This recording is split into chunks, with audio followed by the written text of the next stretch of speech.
Hola, bienvenidas y bienvenidos a otra transmisión pandémica de este espacio de cine transmedia comentado, un espacio que hacemos del Laboratorio de Investigación en Arte y Tecnologías del Centro Multimedia y donde nos dedicamos a pensar, a comentar y a conversar sobre proyectos transmedia, multiplataformas, interactivos y sobre las expansiones narrativas que tienen lugar en nuestra vida cotidiana. Hoy le doy la bienvenida a Luz Jaimes, que es guionista, es directora, es productora, también es docente de varios tipos de narrativa y a su proyecto diario de una pandemia que se prolongó, perdón. Bueno, bienvenida Luz, ¿cómo estás? Bien, muchas gracias, Pedro. Buenas tardes a todos. Bueno, Luz, primero digo, te presenté muy brevemente, pero me gustaría que te presentaras tú, que nos dijeras quién eres, qué haces. Claro que sí, Pedro. Bueno, pues buenas tardes a todos. Pues yo soy una narradora. Creo que pues profesionalmente es la manera en la que me puedo presentar. Me gusta contar historias a través de pues de distintos medios y de todas las plataformas en las que pueda así hacerlo.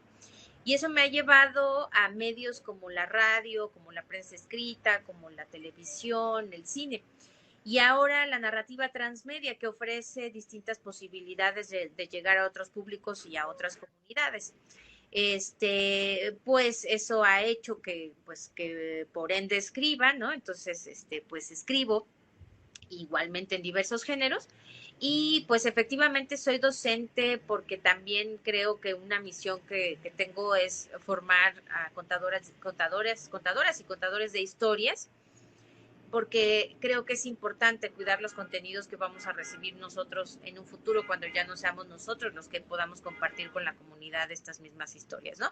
Entonces, pues sí, pues me encanta esta labor de compartir, esta labor docente. Y bueno, pues actualmente soy directora académica de la licenciatura en comunicación transmedia en SAE Institute. Pues desarrollo proyectos propios y bueno, también soy docente de la Universidad de Anáhuac. Ok, bueno, Luz, gracias, bienvenida nuevamente al espacio. A esta además que va a ser la última sesión del año, de un año en el que hemos estado a lo largo de 12 meses presentando proyectos, presentando también a las personas que están detrás de esos proyectos y también a especialistas, investigadores en los distintos temas de los que tratan los proyectos y también temas que tienen que ver con nuevas narrativas, con nuevas formas de contar historia y con nuevas plataformas, ¿no? En esta última sesión del año justamente queríamos, para hacer una especie de juego, queríamos traer un proyecto que está en ciernes, que está en desarrollo. O sea, cerramos el año con un proyecto que está empezando y también es un proyecto de una urgencia tremenda, ¿no? Diario de una pandemia que se prolongó. Cuéntanos de qué se trata el proyecto que está desarrollando Luz. Claro que sí, Pedro. Pues como dices, una narrativa necesaria. De repente pienso que como narradores creemos que hay ciertos temas que están agotados y obviamente va a empezar a suceder que tras esta pandemia, pues todo el mundo empieza a hablar sobre la pandemia y sobre la pandemia. Incluso habrá ocasiones en las que ya no queramos saber nada de esto y que no estemos buscando otro tipo de narrativa porque también estamos saturados de información y a la vez desinformados, ¿no? Pero Diario de una pandemia que se prolongó busca llegar a esta narrativa de una manera social y colaborativa. ¿Y en qué sentido? Como dices, es un proyecto que está en ciernes, que a mí me resultó necesario contar, porque aunque efectivamente aparentemente hay mucha información sobre la pandemia, no hay información profunda o de ciertos tipos, y me voy a referir a lo siguiente. Este, Cuando esta pandemia inició, por lo menos cuando aquí en México empezamos el confinamiento, mes de marzo, en fin, ya 9 meses atrás, eh, pues empezamos a ver muchas notas, sobre todo dedicadas a notas de prensa, reportajes, algunas notas por ahí dedicadas a los trabajadores de la salud en distintos medios, escritos, en televisión, en radio, sobre todo. Pero siento que conforme han ido pasando los meses de esta pandemia, estas historias se han dejado de contar y se ha dejado de poner la atención en este tipo de personas y de personajes que son los trabajadores de la salud, y con Diario de una pandemia que se prolongó me refiero específicamente a las médicas urgenciólogas. Y con el paso de los meses me he dado cuenta que no solo médicas urgenciólogas, sino todas las médicas que atienden COVID. ¿Y por qué de entrada hacer una diferencia entre médicas y médicos? Y a mí me interesa contar la parte de las médicas. En primera, porque pues soy narradora y soy mujer y me parece que soy más cercana y más sensible a sus preocupaciones. Creo poderlas transmitir mejor y eso quiero lograr hacer, es uno de los objetivos del proyecto. Necesitan voz para decir muchas cosas que se han dejado de contar o que no se han contado.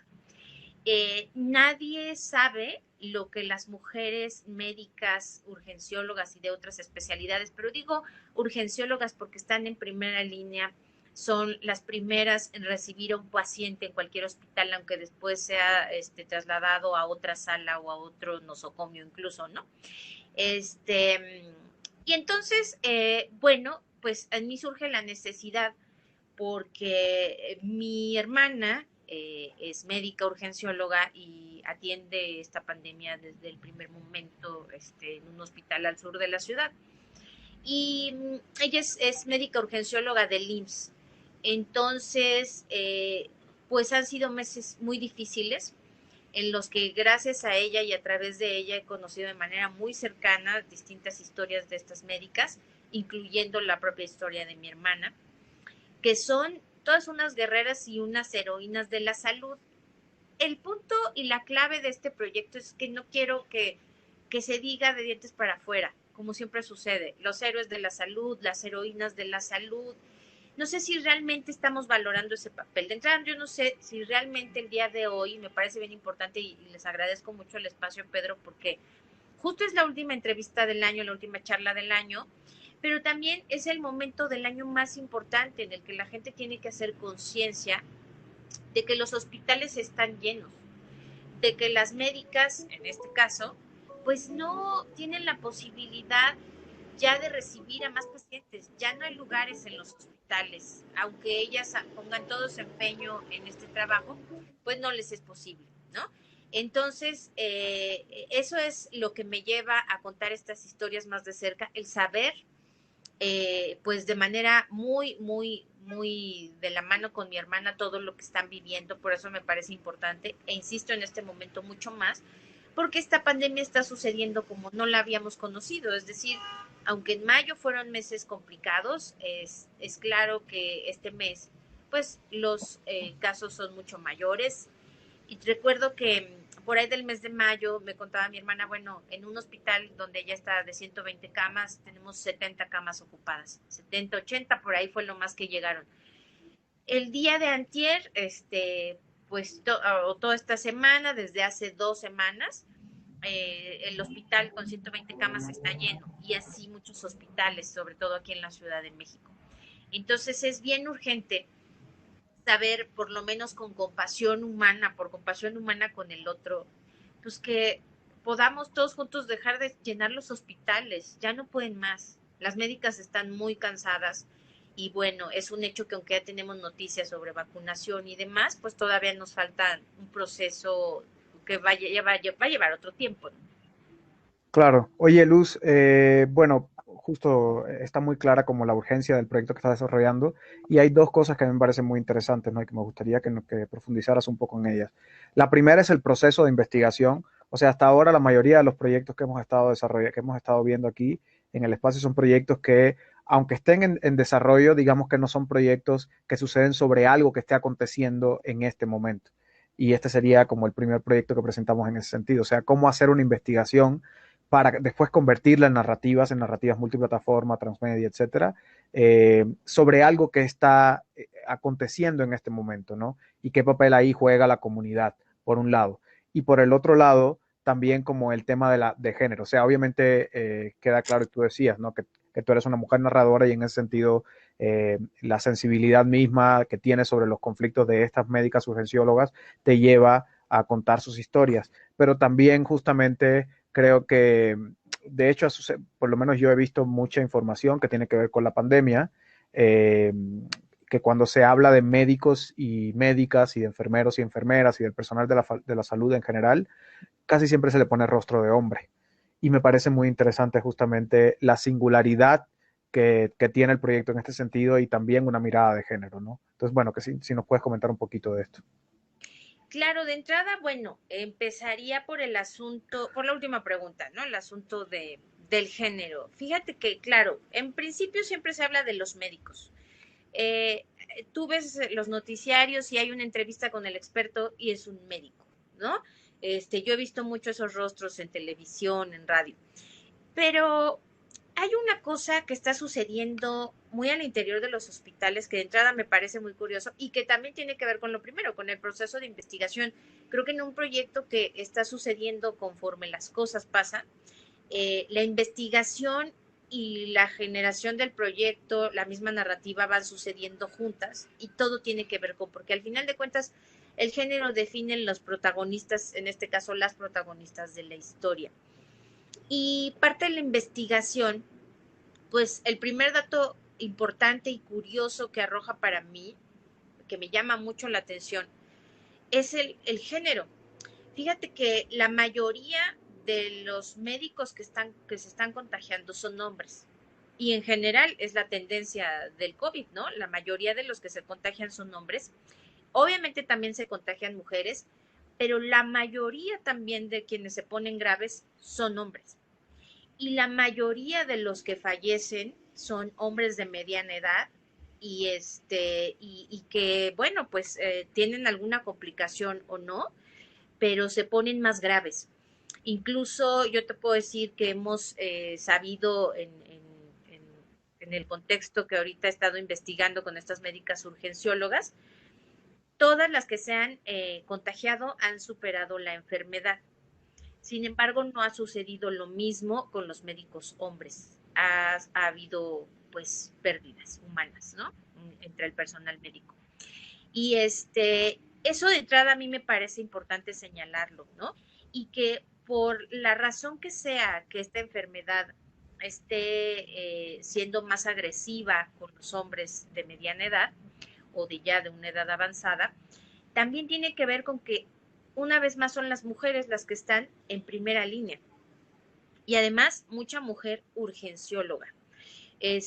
Porque claro, la especialidad en urgencias es muy singular. Un especialista en urgencias atiende cualquier tipo de padecimiento, de accidente, de herida, de enfermedad. Son los primeros en recibirlo, en controlarla, son los que salvan vidas desde un principio, aunque después sean canalizados a distintas áreas de un hospital.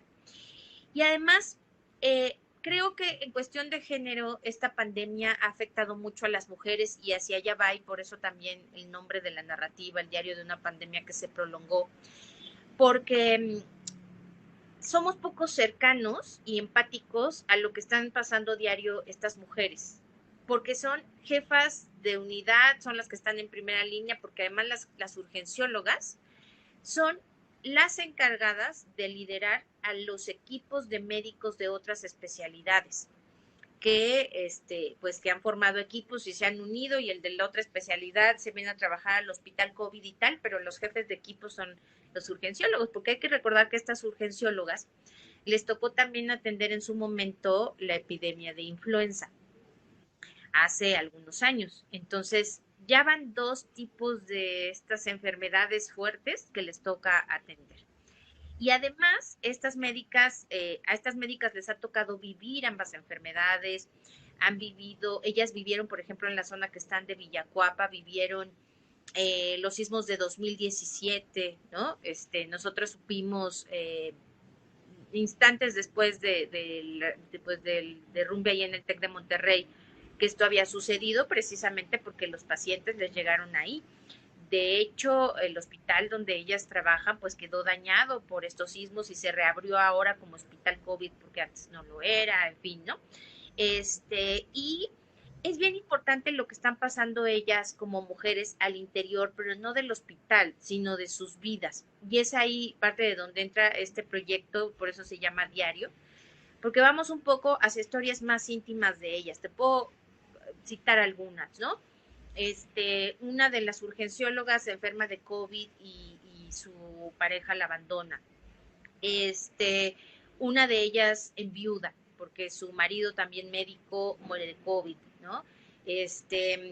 Otra de ellas pues sufre depresión, otra de ellas sufre ansiedad, otra de ellas lleva estos 9 meses aislada de su bebé, eh, y de su familia. En fin, en el caso de mi hermana, por ejemplo, tuvo a su ex marido enfermo de COVID, tiene a 2 niños en los que el otro día ella me contaba y pues de una manera muy triste, no he podido ver un solo día cómo toman mis hijos clases en Zoom. No sé cómo son sus clases en línea, porque a la hora en que ellos toman las clases en línea, yo tengo que trabajar. Y mi trabajo es físico, yo me tengo que trasladar al trabajo todos los días y no puede haber un día en que ella pida permiso para decir, bueno, me voy a quedar con mis hijos, porque es necesaria en el hospital.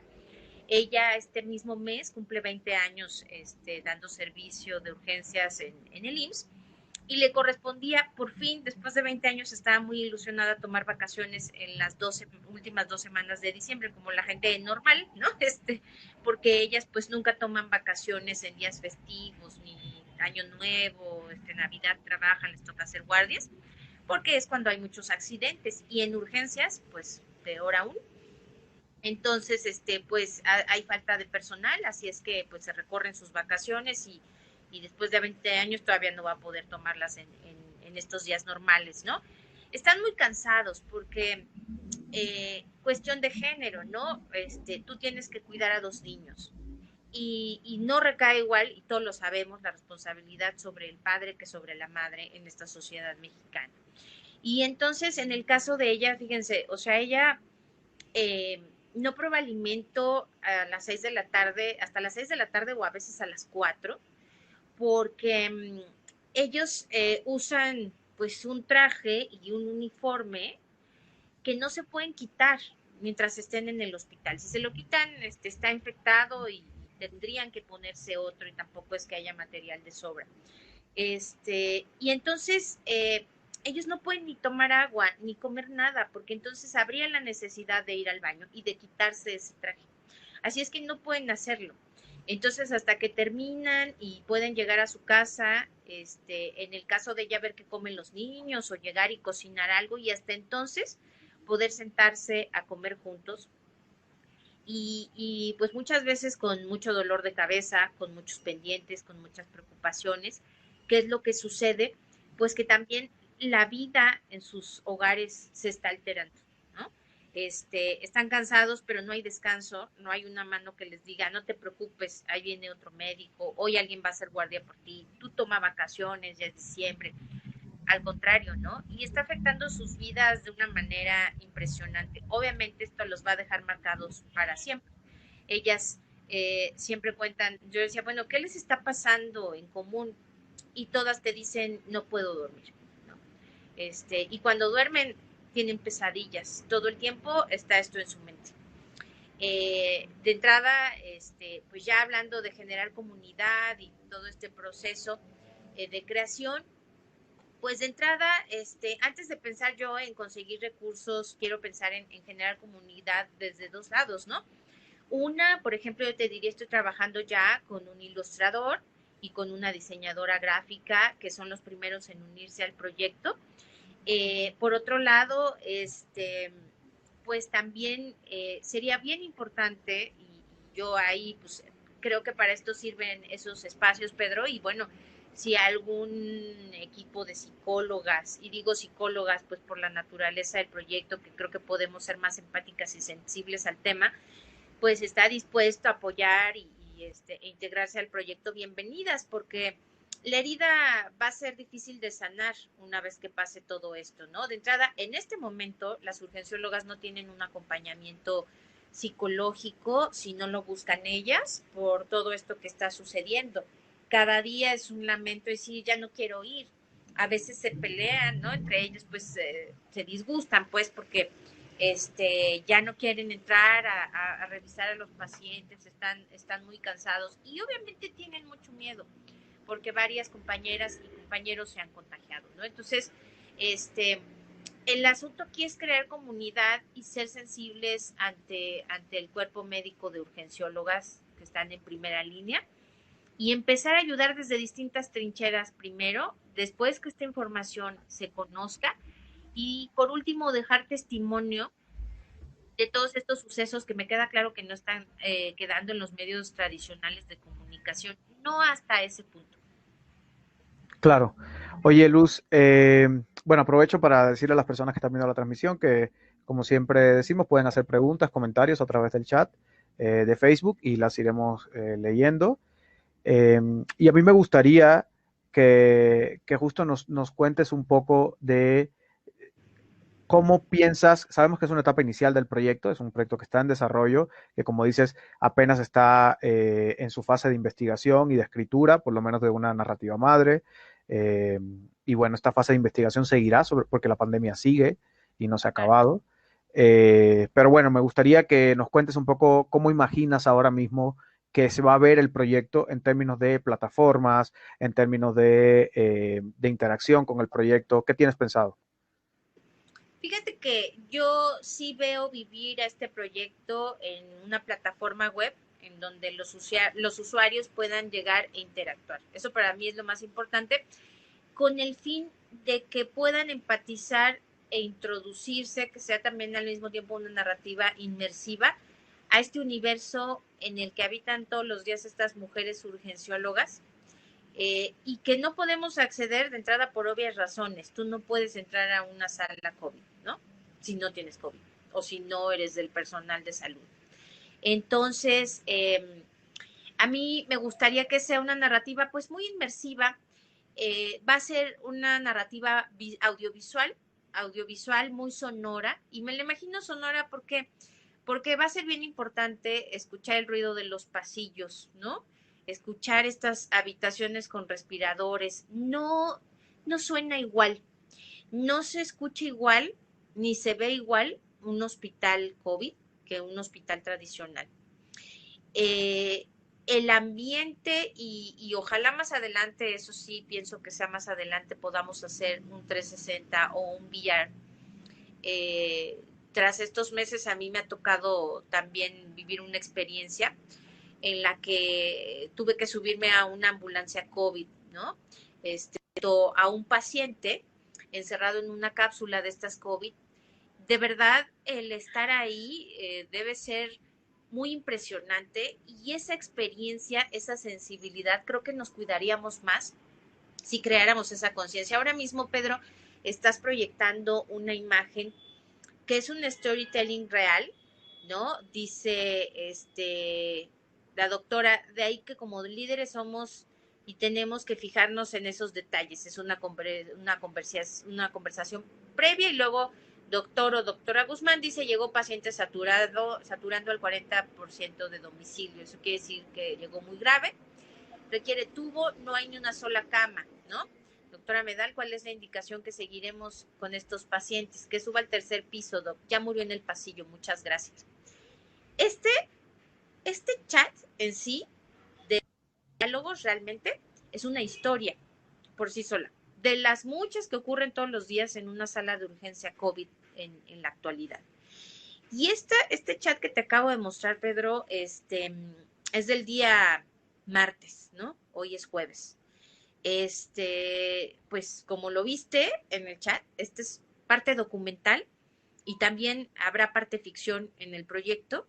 Será importante entrar a una sala de chat en esta plataforma, en donde tú vas a encontrar varias historias de chats que las médicas urgenciólogas nos harán favor de compartir, de estas historias que van pasando todos los días, todos los días, todos los días. Así tienen ellos muchas historias de muchos chats, del compañero que se suicidó, del compañero que está grave, de la compañera que se acaba de ir de incapacidad. Yo de repente pienso, cuando un familiar nuestro está enfermo o te enteras de que tiene COVID, de verdad, hay una tragedia en la familia, hay mucha angustia, ¿no? Porque dices, bueno, seguramente se va a poner bien, pero ¿y si no?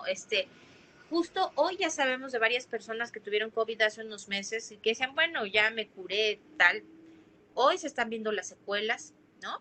Y entonces, de repente, imagínate que estás rodeado de historias así todos los días, muchísimas historias. Entonces, estas conversaciones de chat son parte de la investigación y son parte documental que también irán narrando este diario y van a formar parte de este diario, que es un diario interactivo. Y cuando digo diario interactivo me refiero a que tú podrás encontrar un diario grabado en video, o un diario grabado en audio, o un diario grabado o un diario escrito de manera literaria. Por eso digo que es un diario interactivo, que al final de cuentas yo lo veo como un ebook interactivo, que va a ser como, pues como vestigio de esta pandemia, ¿no? Yo imagino que durante unos años tú pudieras abrir este diario interactivo, así como el diario de Ana Frank, y entonces tú pudieras, a través de distintos recursos audiovisuales, saber lo que estaba pasando al interior de una sala de urgencias en un hospital COVID, pero también al interior de la mente de estas urgenciólogas que les ha tocado vivir todo esto y que siguen en la lucha y que siguen dando batalla. Y bueno, pues así es como lo veo, como esta plataforma con este diario interactivo, que también va pues a contener varias imágenes, ¿no? Me gustaría también, y así veo la experiencia del usuario y el recorrido que van a hacer, como poder juntar varias piezas de este traje que ellos se ponen todos los días, de estas prendas, y que esas mismas prendas te vayan llevando a formar una narrativa completa hasta que tú estés completamente en el traje de una de ellas, ¿no? Entonces, de hecho, por ahí tenemos una imagen, ya ahorita que la puedas proyectar, Pedro, que es parte de la propuesta visual de estas ilustraciones que está haciendo Patricio Castillo, que es nuestro ilustrador, y que precisamente, pues ahí la tienes. No queremos que la ilustración vaya en un sentido realista. No pretendemos que sea un libro de cómic o una historia gráfica, sino más bien son ilustraciones probablemente no realistas. Como tú ves esta figura, podría ser un hombre o una mujer ya visiblemente deteriorada por fuera, pero también por dentro, ¿no? Al borde de la angustia. Y y pues son estas imágenes de cómo podemos interiorizar, cómo se siente una de estas médicas urgenciólogas por dentro, porque así lo reflejan también por fuera. De repente, digamos que pocas veces pensamos en lo afortunados que somos, ¿no? Nosotros que tenemos la oportunidad de hacer home office, la oportunidad, aunque sea de salir a trabajar, pero que tenemos trabajo. De verdad que cuando nos quejamos ante lo que nos está sucediendo esta pandemia, sea un tema económico, sea un tema de salud, sea un tema de trabajo, creo que lo primero que tendríamos que hacer antes de lamentarnos de nuestra situación es voltear a ver a estas mujeres que están pasando por una situación complicada, porque ellas siempre lo comparan esto con una guerra, ¿no? Y es que eso es, solo en una guerra el médico, en este caso la médica, pone en riesgo su vida cuando intenta salvarla de los otros, ¿no? Solo en una guerra ocurre esto como ahora está ocurriendo, ellas ponen en riesgo su vida todos los días, varias de ellas ya se han contagiado, las que se contagiaron podrían volverse a contagiar y las que no, estamos esperando ansiosos la vacuna para que sean las primeras, ¿no? En ser vacunadas. Y yo ahí diría, por ejemplo, también la urgencia del proyecto, entre muchas otras cosas, es por favor volteen a verlas, que sean las primeras en ser vacunadas, porque me queda claro que el personal de salud en general tiene que ser el primero en ser vacunado, pero las médicas urgenciólogas que están en primera línea y las médicas que trabajan en hospitales COVID y que además son jefas de familia, pues obviamente tendrían que recibir la prioridad en las vacunas, porque bueno, el sector salud también es amplio, pero debemos cuidarlas. Si no cuidamos a nuestras urgenciólogas y a nuestras médicas, pues ¿quién nos va a cuidar a nosotros y a sus familias? Es una cadena de sobrevivencia que tenemos que cuidar y me parece importante que proyectos como este puedan hacer ese llamado de entrada pues a este periodo de vacunación en ser las primeras. Claro. Oye, Luz, bueno, has hablado justamente, ay, perdón, estaba yo muteado. Has hablado, bueno, has hablado de varios temas que quizás algunos de ellos me gustaría como retomar un poco más adelante. Sí. Eh, pero particularmente me interesa el tema de la comunidad, ¿no? Y una cosa que hemos hablado en otros proyectos, cuando los presentamos aquí, que es el famoso call to action, ¿no? El llamado a la acción. Y es que tú decías, claro, el proyecto va a quedar, digo, está sucediendo, está desarrollándose en el momento en el que está desarrollándose la pandemia y seguramente tendremos como algo, y después nos puedes hablar un poco de cuáles serán las primeras plataformas o la primera plataforma que vas a lanzar, etcétera, pero seguramente tendremos algo antes de que la pandemia acabe, porque sabemos que también le falta un tiempo a la pandemia. Pero más allá de eso, en el futuro va a quedar como un espacio para consultar, un espacio también para sumergirnos un poco en lo que fue la pandemia, específicamente dentro de una sala de un hospital COVID atendido por estas médicas urgenciólogas, ¿no? Pero en la mayoría de los proyectos transmedia, interactivos, etcétera, siempre hablamos del call to action, del llamado a la acción, y de ahí también el rol que tiene la comunidad, o sea, cómo las personas que van empezando a cobijar el proyecto, ya sea en cualquiera de sus brazos, a través de las redes sociales o a través de la película, en caso de que hubiese una película, de la plataforma web, de lo que sea, eh, cómo van empezando a involucrarse también en la narrativa.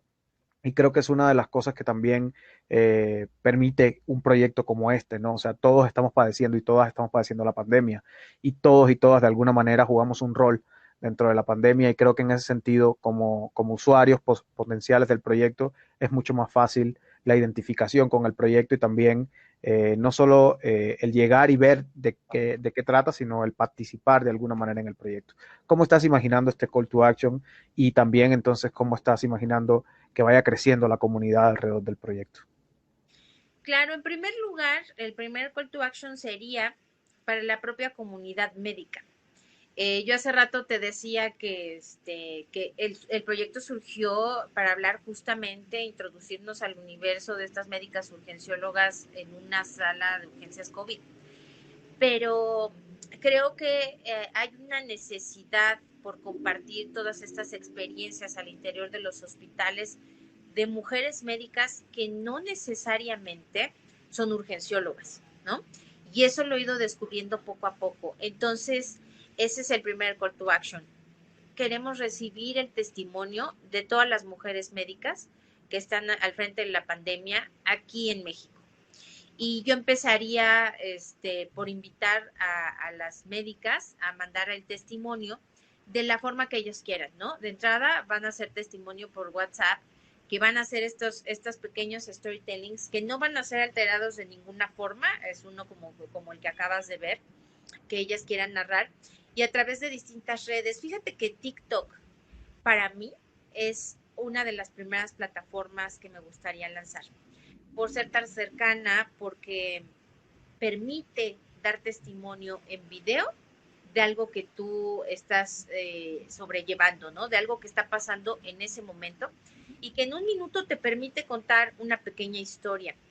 He visto realmente una comunidad médica importante en TikTok. Creo que TikTok se ha considerado como, está como estigmatizada en dos sentidos, ¿no? Una, desde el lado de la publicidad, ¿no? La publicidad sí le ha visto, le ha explotado, está ahí. Y también creo que también se ve como una plataforma de entretenimiento superficial, de bailes, de chistes y demás. Pero yo he visto contenidos muy importantes y grandes usos que se le puede dar a TikTok. Y que esta misma facilidad de scroll y de navegación que tiene TikTok, me gustaría mucho que sea un llamado a la acción de la comunidad que vive ahí, sobre todo la comunidad joven de TikTok.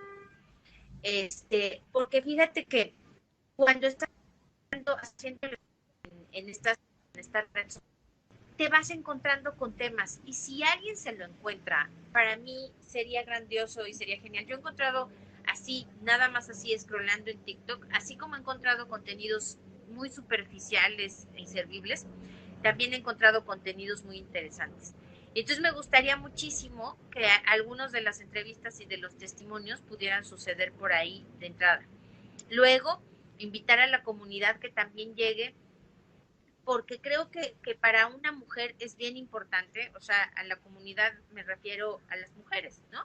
Porque independientemente de que creo que esta narrativa está abierta para todos, por supuesto, cualquier jefa de familia, a mí me gustaría que intervenga con testimonios y contenido para esta, ¿no? De entrada yo te puedo decir la comunidad que ya se está sumando al proyecto como creador y como creadora, voy a sumar amigas actrices y que ahí yo diría, bueno, empezamos con las cercanas, pero que vengan todas las actrices que quieran, porque tengo varias médicas que están dispuestas a dar su testimonio, pero no su voz o no su nombre, porque también es cierto que ellas corren muchos riesgos en el sector salud, su empleo corre riesgos porque dicen algunas cosas que no siempre nos gusta o nos va a agradar oír a todos, ¿no? Y entonces ahí comunidades de actrices, a mí me sería muy importante que se sumen al proyecto en este llamado a la acción, para que sean voces y representantes de este proyecto. Cuando yo hablaba de una narrativa muy sonora, pues son partes de la narrativa literaria a la que ellas van a dar voz, como ya convertidas en personajes. Y la verdad es que yo no hablo y ni siquiera me he planteado la parte de conseguir recursos económicos para el proyecto, porque quiero que sea un proyecto que se haga por comunidad, ¿no? Un proyecto que sea una narrativa colaborativa en donde cada quien aporte, como es cualquier premisa transmedia, donde cada quien aporte lo mejor que sabe hacer. Entonces, programadores, psicólogas, actrices, fotógrafas, diseñadoras, ilustradoras, tendrán cabida en la plataforma. Y a mí me parece muy importante que haya una plataforma que concentre, una plataforma colectiva que concentre estos contenidos en un solo lugar y que los invite a que estos contenidos no estén dispersos. El otro día, como parte de la investigación, encontrábamos una plataforma, una página de cómics sobre la pandemia que hicieron en España.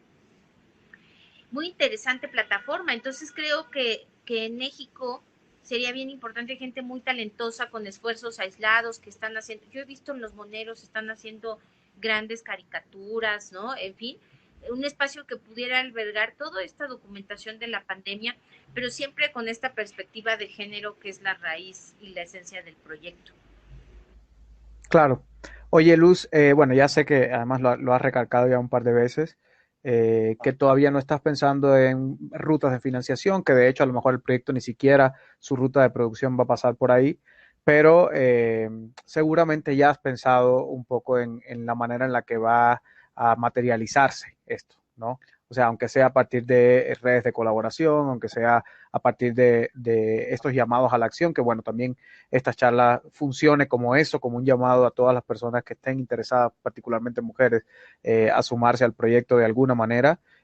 También que se puedan contactar contigo. Después ponemos ahí tus redes, tus datos, etcétera, al final de la charla. Eh, pero bueno, quisiera que me contaras un poquito cómo es pensar también la producción de un proyecto desde ahí, desde estrategias de colaboración que no pasen necesariamente por una ruta de financiación, por la búsqueda de recursos, que es como habitualmente hacemos los proyectos. Y la mayoría de los proyectos que hemos presentado en el espacio han sido así. Son proyectos que se Claro. piensan a partir de una estructura de financiación. Entonces, cuéntanos un poco cómo estás imaginando esto, más allá de este llamado a que todas las personas se sumen, ¿no? Sí, sin duda es un proyecto bueno, que nace con fines sociales y no lucrativos, ¿no? Por lo mismo también eh, es singular, porque efectivamente no estamos pensando en recursos como tal. En tal caso, lo que yo voy a buscar y que me parece que vamos a encontrar son patrocinios. Y a través de patrocinios podemos funcionar, ¿puedo decir una marca? Sí, O si no, sí, nomás digo, yo sabré decir, una marca de alitas muy sí, conocida. ajá, Este, Fíjate que hablando de estas colaboraciones de mujeres, ya ha habido varias veces que en un encuentro de mujeres en lo audiovisual que hicimos hace un año con mujeres que hacen transmedia, audiovisual y demás, pues ahí ha habido varias compañeras que han estado también contigo en este espacio y demás.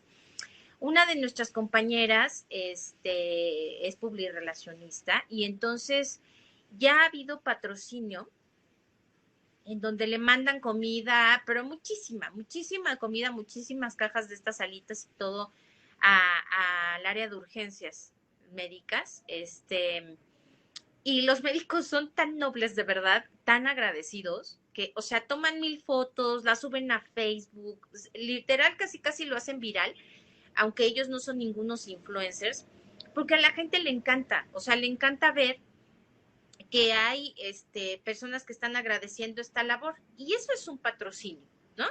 Entonces, yo creo que hay muchas marcas interesadas en apoyar de alguna manera o que no saben cómo apoyar al sector salud. Justamente uno de los objetivos del proyecto, Pedro, pues es que siga habiendo atención a esta problemática. O sea, esta problemática no ha pasado muy al inicio, en los meses de marzo, abril, tal vez hasta mayo, hubo muchas donaciones a los hospitales públicos, sobre todo, ¿no? Donaban cubrebocas, equipo médico, bueno, gel muchísimo, donaban respiradores, muchas cosas. Esas donaciones han parado, ¿no? Prácticamente ya no ves que alguien vaya y done, ya no ves que alguien vaya ya, bueno, porque nuestros médicos, al contrario, ¿no? El personal de salud constantemente está sufriendo reclamaciones porque no hay una cama, porque no le dicen cómo está su paciente. Al inicio de la pandemia incluso les reclamaban porque no podían pasar a verlos, porque no podían despedirse de ellos como si fuera su culpa. Además de todo eso, ellos todavía tienen que aceptar y blindar estas reclamaciones, que luego pues estamos muy enojados con todo el mundo y que ellos son los que reciben estos reclamos, ¿no? Entonces creo que es importante y yo creo que a través de patrocinios va a funcionar, porque efectivamente ahorita lo estamos haciendo todos con nuestro tiempo, con nuestra colaboración, pero va a haber un momento en el que la narrativa crezca a tal punto, ¿no? Que debamos sí pensar en eso, Pedro, y sí, patrocinio sí estoy contemplando de Ok, marcas. gracias.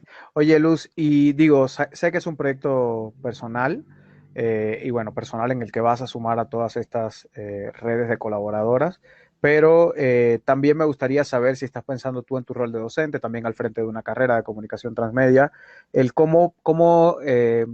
también cómo relacionar. Este es un espacio que nos gusta pensar también como un espacio de formación, ¿no? Aunque no damos talleres específicamente, aunque no tenemos como un programa de formación específico, creo que estas charlas también, y siempre tratamos de hacerla didáctica en el sentido más amplio de la palabra didáctico, ¿no? Sí. Entonces, nos interesa pensar mucho la formación de los nuevos y de las nuevas narradoras transmedia, interactivos, multiplataforma, etcétera. Y creo que ahí también tú como jefa de carrera tienes como un rol importante.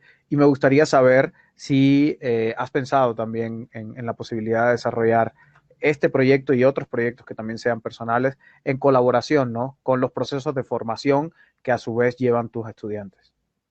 Claro que sí, Pedro, y qué bueno que lo mencionas porque bueno, en el caso de SAE, que es donde yo, pues tengo la fortuna de dirigir esta carrera que es tan bonita, pues de entrada yo sé que cuento con el apoyo, ¿no? Y cuando digo apoyo me estoy refiriendo a equipo que necesite estudios, tiempos de grabación. Eso no tiene ningún problema porque por fortuna estamos en una universidad de medios creativos, que además apoya y ha apoyado todo el tiempo a todos con esta pandemia, ¿no? Cuidando mucho a los docentes, a los alumnos, a toda la comunidad para que puedan suceder las clases desde casa, en fin. Este, y obviamente la plataforma que estoy pensando sería una plataforma que vamos a hacer en conjunto con la universidad, eso me queda clarísimo. Y además, ya de entrada, los dos aliados que tengo ahorita, el ilustrador y la diseñadora gráfica que te contaba, pues son parte de mi cuerpo docente. Entonces, de ninguna manera surge separada, va a ser un proyecto en colaboración con SAE, eso lo tengo muy claro. Y también, por supuesto, abierto a las alumnas que quieran unirse, por supuesto también a los alumnos. El que sea una narrativa de género, para mí no implica que la gente que quiera colaborar tenga que ser mujer, ¿no? Me parece que si hay un interés genuino y porque estas historias se cuenten, serán bienvenidos. Y por supuesto que estoy invitando a mis alumnos. Incluso yo te diría, ¿no? Alumnos de otras universidades, chicos que estén en formación, adelante. Me parece que si están buscando un servicio social, un proyecto para un servicio social, esto es un servicio social, pero dentro de una narrativa que se adapta a la manera en la que estamos haciendo comunicación y a la manera en la que estamos narrando historias ahora, ¿no? Yo pensaba sobre todo, ¿no? Bueno, ¿qué diferencia haría? Yo podría hacer un cortometraje de todo esto o un largometraje documental, que no sabemos si eso vaya a suceder después. De entrada es una narrativa audiovisual con testimonios audiovisuales, que no sé si en algún momento se conviertan o no en un documental. Eso ya nos lo pedirá, yo creo, la propia plataforma, la propia comunidad y la propia narrativa. Sin embargo, lo que sí creo es que este es un proyecto que es necesario contarlo de esa manera por dos cosas. Una, para poder entrar en la trama de una manera más sensorial, más desde los sentidos, que a veces son oportunidades que no nos da una sola plataforma, ¿no? Y también para ampliar la comunidad, ¿no? Yo ahorita te hablaba de TikTok y habrá quien esté interesado en explorar la página y ver los testimonios audiovisuales, escuchar estos audios, estar inmersos en cómo se escucha una sala de urgencias, o simplemente querer leer los relatos literarios que va a haber basados en estas historias reales que han contado las médicas.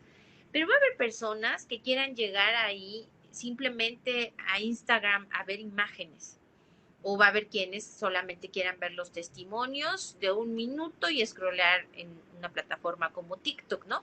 También tiene que ver con el ampliar la comunidad, y en este sentido, por supuesto que va a ser un proyecto de formación, y no solo para los jóvenes que se interesen en él, sino para todos los que vamos a estar involucrados. Y es formación, uno es formación y sensibilización hacia lo que están, el papel que están desarrollando las médicas durante esta pandemia de COVID aquí en nuestro país. Y por otro lado, también es mucho aprendizaje de estas narrativas en temas sociales, ¿no? Eso me parece muy importante, y por supuesto que sí, Pedro, lo estoy pensando en alianza con la universidad. Buenísimo. Oye, Luz, y bueno, aunque volvemos a lo mismo, es un proyecto que está en este momento en su etapa de desarrollo. No sé si tienes ya como pensado por lo menos un cronograma de trabajo, cuando empezaríamos a lanzar las primeras piezas, también para las personas que nos están viendo y se quieran mantener al corriente de lo que está pasando con el proyecto, si va a tener redes sociales pronto y podrán empezar a seguir las redes. Sí, las redes sociales van a estar muy pronto, probablemente este mes. Y bueno, por ahora estamos hablando de Instagram, de TikTok y de Twitter, ¿no? Sobre todo Twitter para la parte literaria que va a tener el proyecto, y la parte literaria es algo que a mí me encanta y que espero que a los usuarios también. Porque la parte literaria me parece importante, porque es la única manera de entrar a la mente de las médicas, ¿no? A lo mejor con el audio uno entra a sus ambientes, con los testimonios uno escucha lo que dicen y puede ver su rostro y su expresión, pero nada como la literatura y una narrativa en primera persona para entrar hasta lo más profundo de sus pensamientos, ¿no? Es un objetivo ambicioso, pero creo que la literatura es una plataforma que lo permite, y por lo mismo también va a estar en Wattpad, ¿no? Wattpad es una red que a mí me encanta, que creo que en México sigue teniendo su público, y eso va a ser muy importante. Y yo espero que la plataforma podamos lanzarla en el mes de febrero, porque de esa manera pues ya podríamos tener arriba los testimonios, los audios, y podríamos seguirla enriqueciendo, ¿no? Entonces, justamente te comentaba yo, Pedro, hace un rato, este proyecto está surgiendo de una manera muy extraña para mí, o sea, muy extraña, pero que me gusta mucho, porque siento que la gente lo está pidiendo. No solamente yo, o sea, por un lado siento a mi hermana y a sus compañeras con esta necesidad de que los demás sepan lo que están viviendo. Por otro lado, tengo a gente ansiosa de conocer estas historias, que me dicen, como tú, Pedro, que tomaste esta iniciativa y esta es la primera charla que tenemos respecto al proyecto, así como es tu última charla del año, es la primera que yo tengo públicamente sobre el proyecto. En 8 días tenemos una entrevista en Telefórmula el día sábado por la mañana, el día 19 de diciembre, precisamente por todo este interés que hay en que se cuente. Y me queda claro que la comunidad no me va a permitir no contarla.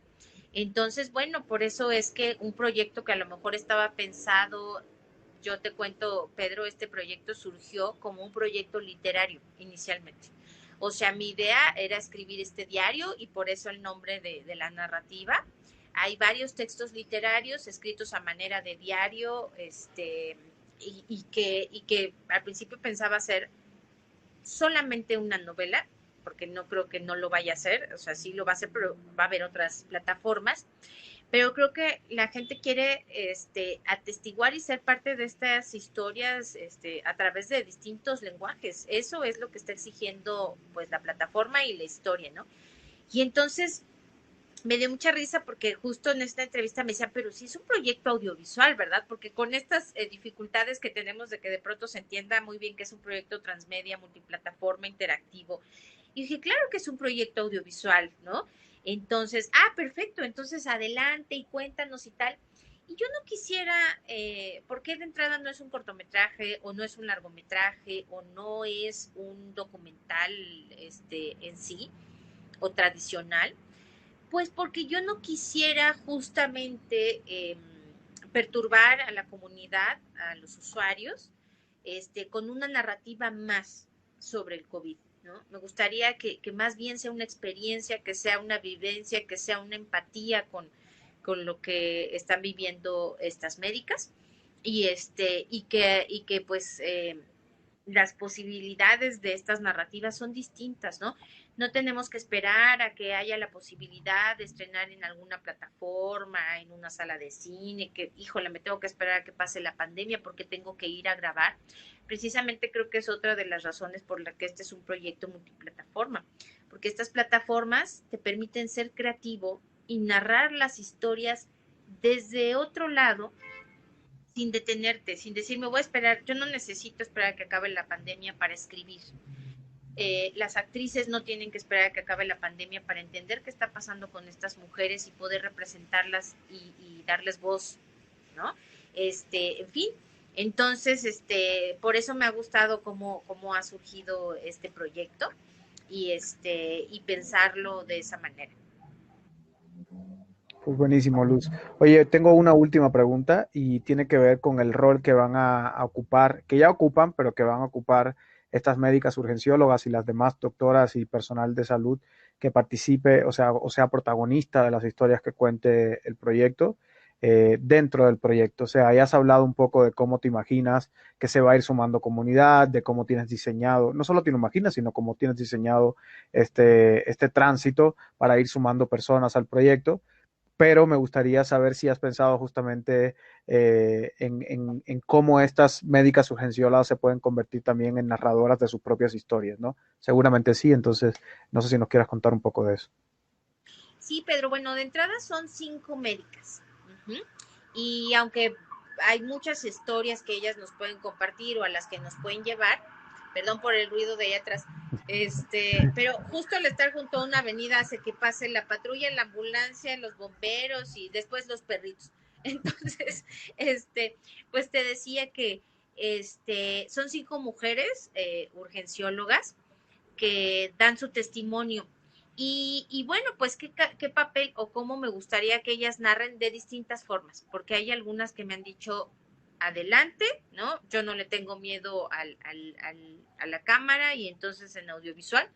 Y realmente a mí me gustaría, bueno, y es algo que ya está pasando, ¿no? Ser más cercana a ellas para que puedan compartir su historia y para que en algún momento, así como estamos charlando tú y yo, Pedro, se olviden de lo que hay afuera y puedan hablarle a esta pantalla, a la que ellas han accedido a atestiguar por medio de Zoom, por ejemplo. Y por otro lado, algunas de ellas dicen, yo no quiero prestar ni mi voz, ni mi imagen, pero sí quiero contarte todo lo que está sucediendo. y ellas van a colaborar con la narrativa literaria a través de todo lo que nos están contando y me van a prestar sus palabras, sus historias, sus sentimientos, sus emociones y sus sensaciones, ¿no? Otras de ellas van a colaborar con su voz porque ellas sí quieren ser escuchadas y algunas otras con sus diarios a través de TikTok. Esta, aunque insisto, puede sonar que TikTok es una plataforma más fácil, no lo es. No lo es porque el hecho de que una médica te diga, ah, perfecto, ok, hoy me grabo y digo que tal y tal y atrás está pasando y todo esto, eso no es nada fácil. No es nada fácil que una persona que no está acostumbrada a documentar su vida y hacerla pública lo haga, y menos en el contexto en el que están ellas ahora, ¿no? Y por otra parte, bueno, pues naturalmente la colaboración y el contenido principal de esta narrativa pues es dado por ellas. La investigación más profunda que va a haber y que puede tener esta plataforma son sus testimonios y sus historias. Yo nada más dejaría, por ejemplo, tipo de frases o de testimonios que ellas me han dicho. Por ejemplo, pues yo les he preguntado, ¿no? Oye, ¿a qué huele esta pandemia para ti? Y he tenido digamos, dos constantes, ¿no? Una es que huele a plástico, a este olor que tienen las mascarillas que traen puestas todo el tiempo, y para otras huele a cloro. Este, Al llegar al hospital, desde antes de vestirse, huele a cloro. Este tipo de sensaciones y de testimonios solamente nos las pueden dar ellas. El color, estos testimonios que te dicen cuando los ven llegar al hospital, ellos desde que ven entrar a alguien en camilla, ellas ya saben si está muerto o no está muerto. ¿Por qué? Porque entonces ellas te pueden hablar del color de un muerto, porque ellas ya distinguen a la distancia el color de un muerto, también su mirada y también sus gestos. La experiencia las hace saber en muchas ocasiones desde el momento en que ven a un paciente si va a morir o se va a salvar, ¿no?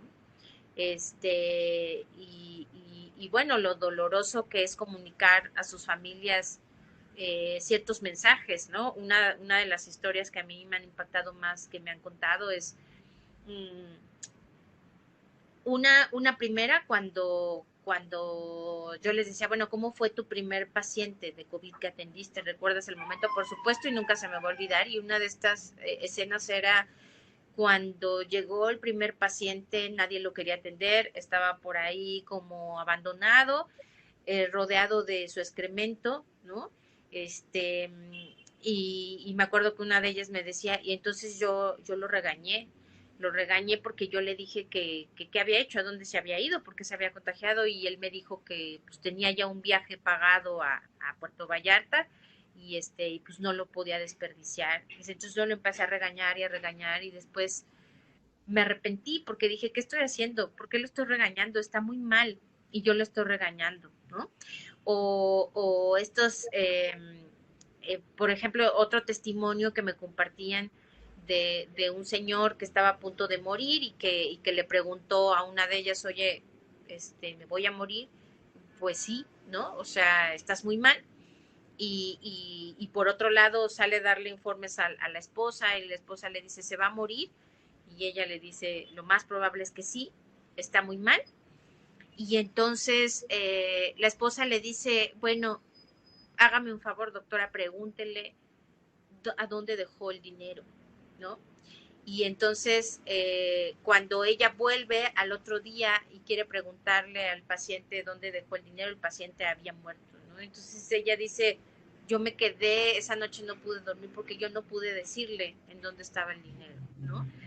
Miles de historias y que al final también es una mujer dándole una noticia a otra mujer sin poderle ayudar más a otra mujer.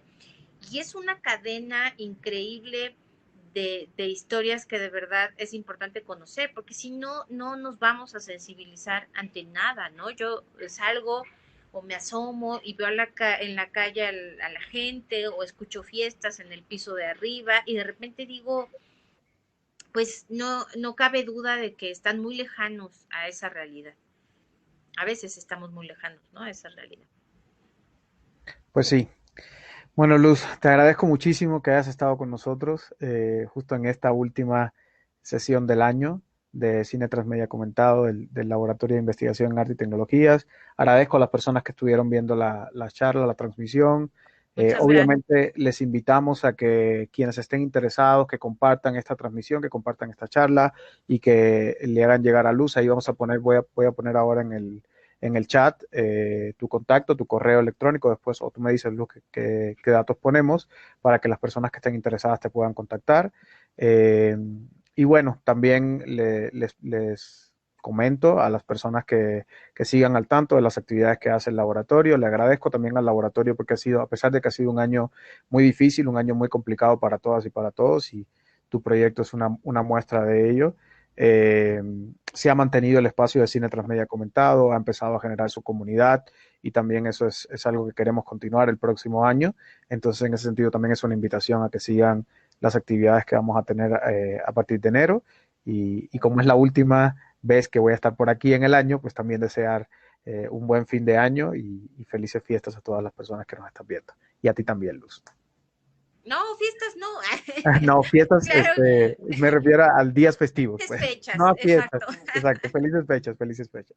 Ay, pues muchas felicidades por este año, y por el espacio, Pedro, muchas gracias a todos. Bueno, pues hasta la próxima, Luz, que estés muy bien. Bye.